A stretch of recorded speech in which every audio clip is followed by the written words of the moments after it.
welcome to this month's episode of the Global Shapers Show.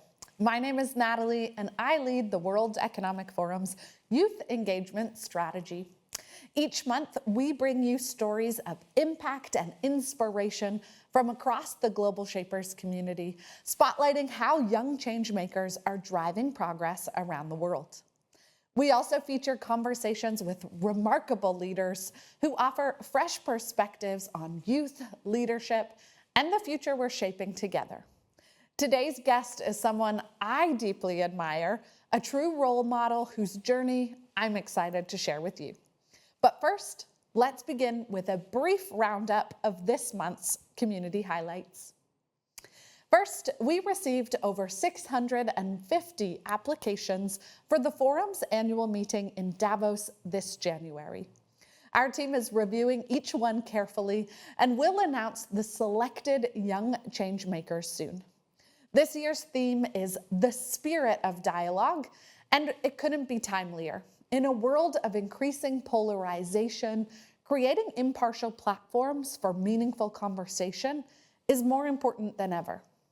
Are you watching at home leading initiatives that foster dialogue or bring different perspectives to the same table?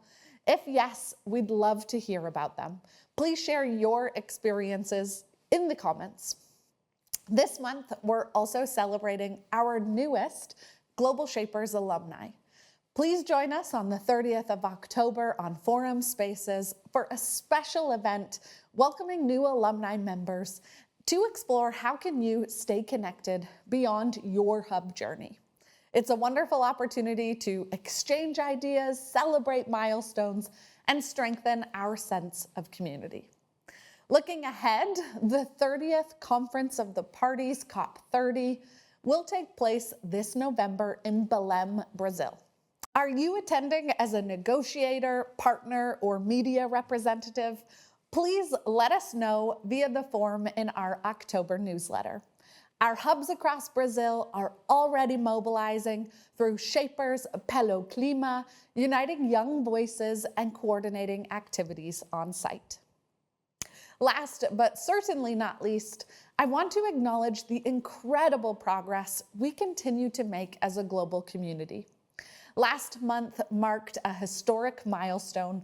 For the first time, a United Nations General Assembly plenary was dedicated entirely to youth, with member states coming together to recognize young people's role in shaping our collective future. A heartfelt thank you to all global shapers who represented our community at UNGA in New York, and to the 15 global shapers and alumni who contributed to the Global Future Councils in Dubai earlier this month. Your participation ensures that young perspectives not only inform dialogue, but also drive innovation and tangible impact worldwide. This brings us to the end of our community highlights, and now let's get into the heart of today's episode. Earlier this year, I had the pleasure of speaking with Miss Jane Ittogi, chair of Tasek Jurong. She's a lawyer, a social advocate, and a member of the Global Shapers Foundation board who recently came to visit us here in Geneva. Jane is a deeply accomplished leader in social innovation, and she's the spouse of the president of Singapore. And our conversation touched on so many meaningful themes, from the joy of motherhood to the unique strength of women in leadership and the importance of building truly intergenerational societies. This is a very special episode, and I'm so glad you're here to be a part of it. We'll be keeping an eye on the comments section, so please share your thoughts, reflections, and questions as you watch. I hope you enjoy this conversation as much as I enjoyed speaking with Miss Ittogi. Hello, Mrs. Ittogi. Hello, Natalie. I am so happy to have you here in the World Economic Forum studio. Thank you. As a member of the Global Shapers Foundation board around the world, there are 10,000 global shapers who are eager to learn from you. And so to have the opportunity to sit down with you today, it's an opportunity for many members, and it means a lot to us. So thank you. Thank you, Natalie. In today's session, I'd like to learn first and foremost a little bit about your journey. Your work and your career has spanned law, arts, advocacy, and so much more. And I'm curious, when you think about leadership in today's global context, how have these diverse experiences shaped your views on leadership? I am sort of trying to be very broad-minded on one hand, but on the other hand, I've also become a little bit of a fundamentalist in looking at, unfortunately, the terrible state the world is in. It's very difficult to talk about the terrible state the world is in with someone as joyful and sort of well-adjusted as yourself. But the world is in a very bad state. And for the last few years, first the climate crisis and then wars and awful type of killings, you think, have we tried everything that we should try in addressing problems, in understanding them, and in solving them? And I think for a few years now, given how awful the state the world is in, I think we have not yet tried truly women in the public space. That means women leading all of society, but through the values that women espouse by virtue of socially, psychologically, emotionally being women. What a powerful reflection. And Jane, I love how you hold that space to recognize that there are deeply problematic trends and risks that we see across the world. And so many global shapers are deeply passionate about those social causes, about environmental justice, about bringing peace and stability, especially in the most vulnerable contexts.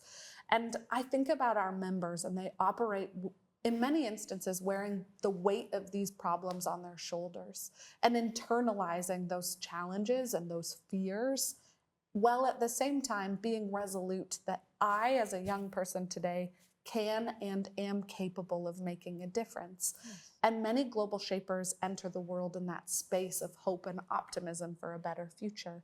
But I want to ask you, you've led through difficulties, you've led through challenges. What has that experience taught you, and would you have any advice for young change makers, whether that's about their personal resilience, leading through difficulty? I'm curious what you would recommend. That's a very sort of complex question because it puts me in the frame of very many different periods in my own life. But I think a critical point of my growing up was when I went to university. Not that I had a very sort of domesticated, parochial type of upbringing, but I went from Singapore in the 70s to the London School of Economics. And that was nearing the end of the Vietnam War. Chile was having a lot of problems.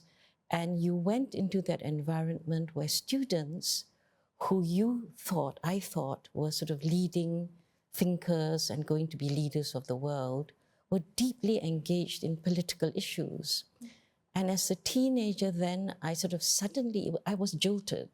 It was only in the next few months when I learned that the motto of the university was the Latin for is rerum cognoscere causa. That means know the causes of things. So for a young person to have that door opened very wide, I think it's a very important moment, because really the lights come on and you think, yes, I can care about fashion, I can care about friendship, I can care about music, but I also must care about the world that I see around me. And because I was so privileged to have such a good education, then I must listen to that motto and think, what are the causes of things? Now, because of that, it made me realize causes of things meant you see what's around you, and then you're sort of relatively idealistic at that time. And then you think that there are gaps in the world that you see. And to know the causes means you must know the history, the social reasons, and maybe even sort of have a theory about what's going on, or what's the cause of things. And then you have to test yourself and check yourself. So you begin to have a theory of what's wrong and also a commitment to finding causes and perhaps then solutions. So I advocate young people to start that way, to use the advantages that they have educationally, scholastically, but then also socially. You're going to be with many people who are just like you, exactly the term you use, in that same space of growth and questioning. And so it's a lovely time to be unashamed, to ask questions, to learn from each other, and to make friends that will be very valuable over the years.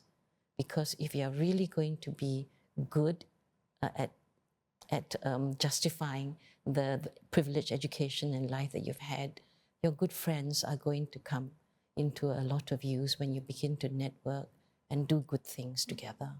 This is what makes you such a powerful representative on the Global Shapers Foundation board, because I think you so eloquently described the ethos and the hopes and ambitions of global shapers around the world.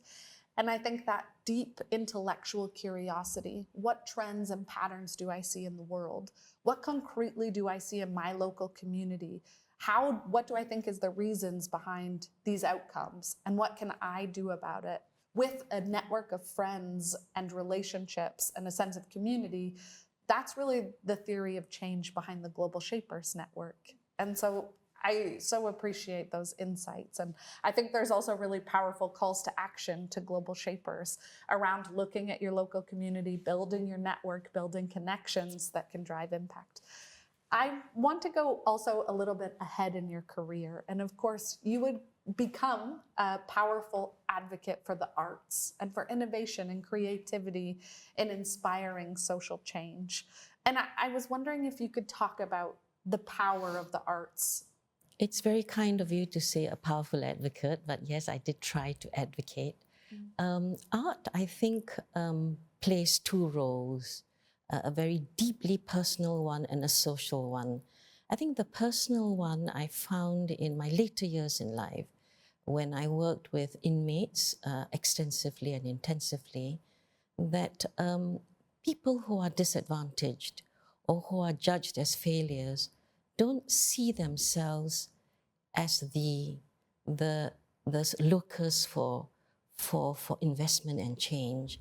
They don't really look at themselves because they have been judged and put in a box as failures and not able to keep up with the times.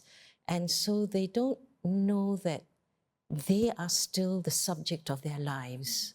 And art allows them to sort of privilege themselves, to know themselves, to express themselves. And the culture that I come from, sort of Asian, the biggest gap, I think, in that part of self-knowledge is knowing that you love somebody and being able to communicate that love. And if you think of all of us aggregated that way, in not communicating love, then it's a society that may be extremely well governed, and we may all respect each other's spaces, but we don't grow together as individuals in that sort of undefined space where we can grow naturally together because we understand each other and care about each other. So art plays that role, I find, for those who haven't had the privilege of a good education or haven't had the chance to feel that they count in any group or society. So that's the first part that I realized art is really important in recentering a person who's injured, and for them to know you are the one who can solve your problems. But first, know yourself, know you are important. And through art, communicate that. So that's one. And the other one is, you would know, I mean, science brings us there through testing and experimentation and observation, but art is how we are human, how I listen to your voice, how I listen to the words that you're using, how you feel as a new mother. All your emotions, almost spiritual quality in you comes out. And we know that it sort of goes beyond all the fixtures of how we must do things and do things properly from this formal schooling that we've had.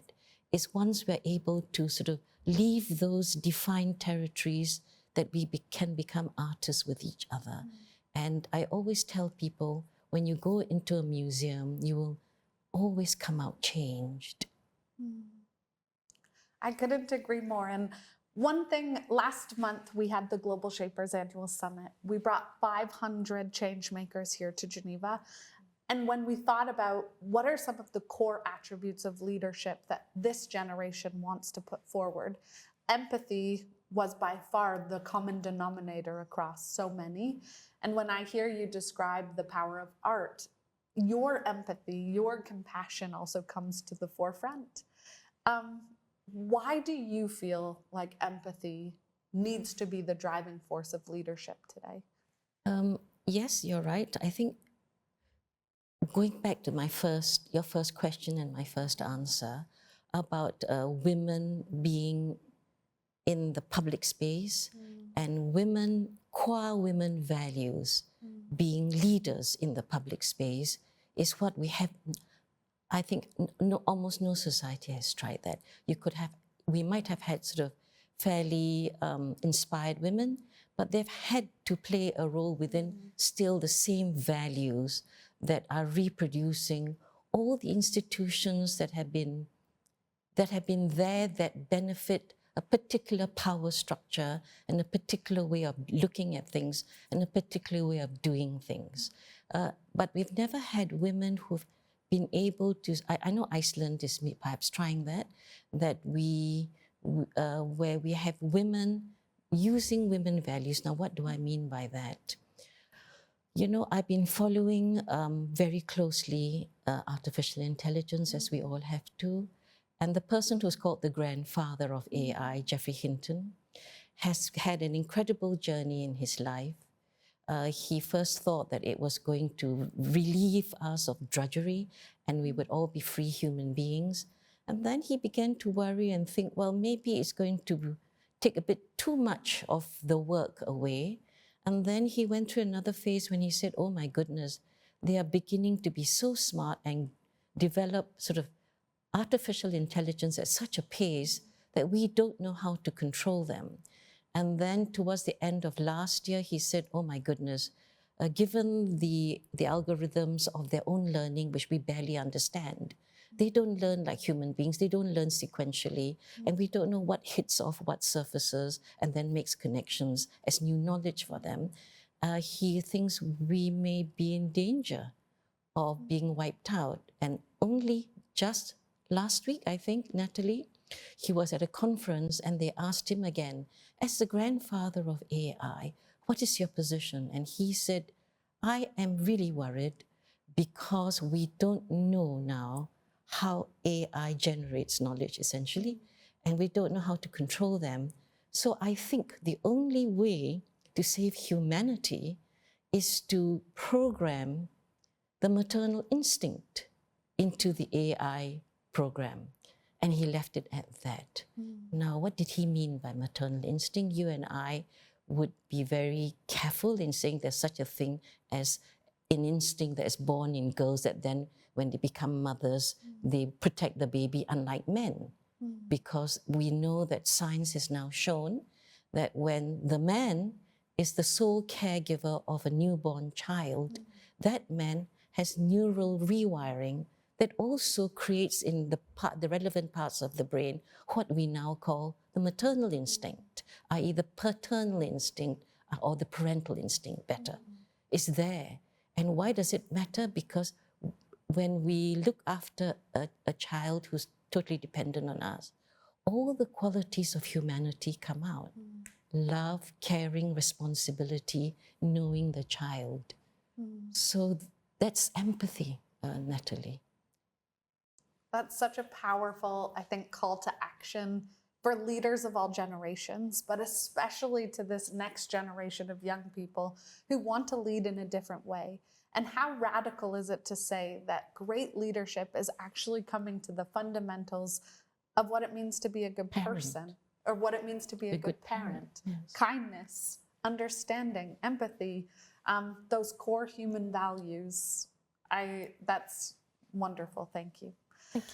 My last question is particularly, it's similar to the last, but one thing in the Global Shapers community that really matters is this idea of intergenerational collaboration. Right. So in the Global Shapers community, we are, of course, collaborating across sectors and geographies, but there's also the hope that true youth empowerment also comes from the expectation that other generations have a role to play in opening up space and sharing power.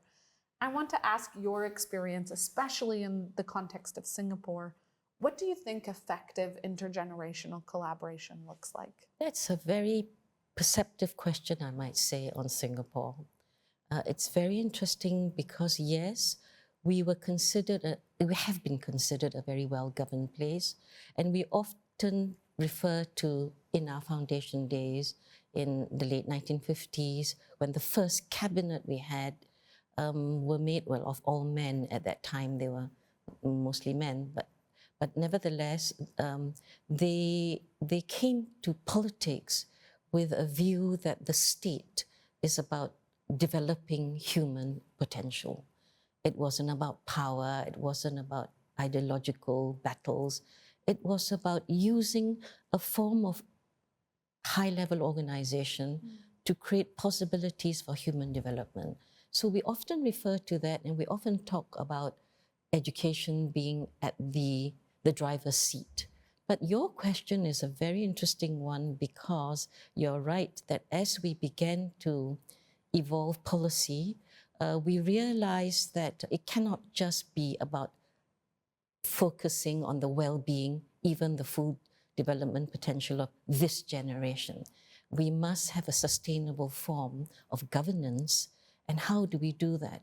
So we do that in housing, we do that in medical care, and we do that in how we organize, how we live together, so that the elderly are never left on their own, and so that the children now can understand that their job also will be to look after me, because as I have looked after their grandparents. So the messaging, I think, is sort of how we've lived our lives in this physically designed environment.